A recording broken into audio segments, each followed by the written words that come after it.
আসসালামু আলাইকুম। আজকের মাছগুলো দেখা দিচ্ছি ভিয়েতনামি কই মাছের পোনার কিভাবে শাওয়ারিং খাওয়ার পূর্বে মাছগুলো সুস্থ সবল আপনাদের নিজ ঠিকানায় থাকে।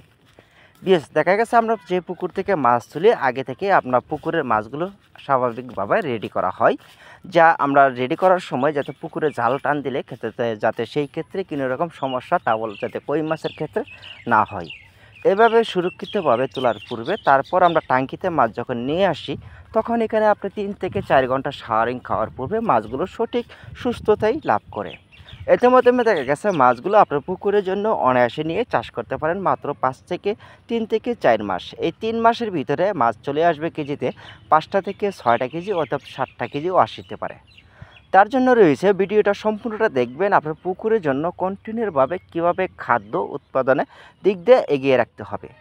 পুকুরের সর্বোচ্চ আপনার পুকুরে মাছ ছাড়ার আগে এই সাইজের ছোটো মাছগুলো ছাড়ার আগে আপনার কাজ করতে হবে, পুকুরে পর্যাপ্ত পরিমাণ গোবর ব্যবহার করতে হবে।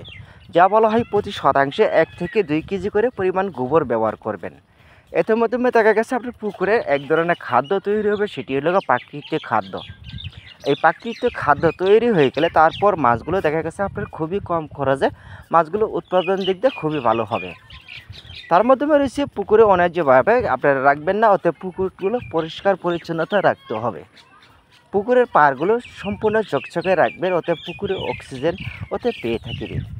এই মাছগুলো দেখা গেছে ছাড়ার পূর্বে আপনার ১০০ গ্রাম ওষুধ একটা ব্যবহার করবেন, সেটি হলো সমিতনটা ওষুধ দিতে হবে আপনার ১০% জায়গার ভিতরে একটা ১০০ গ্রাম ওষুধ ব্যবহার করবেন।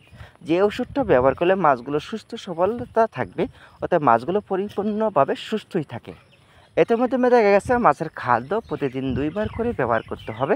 যা আগে ব্যবহার করতে হবে আপনার পাউডার খাদ্যটা ব্যবহার করলে দেখা গেছে পাউডারে মাছগুলো প্রোটিন ও ভিটামিন যুক্ত খাদ্য থাকে। সেই খাদ্যতে মাছগুলো উৎপাদনের দিক দিয়ে মাছগুলো বড় হয়ে থাকে, ওতে খুবই কম সময়ে সংকট থাকে। আমাদের ভিডিওটা যদি ভালো লাগে অবশ্যই লাইক করুন, চ্যানেলটি সাবস্ক্রাইব করুন।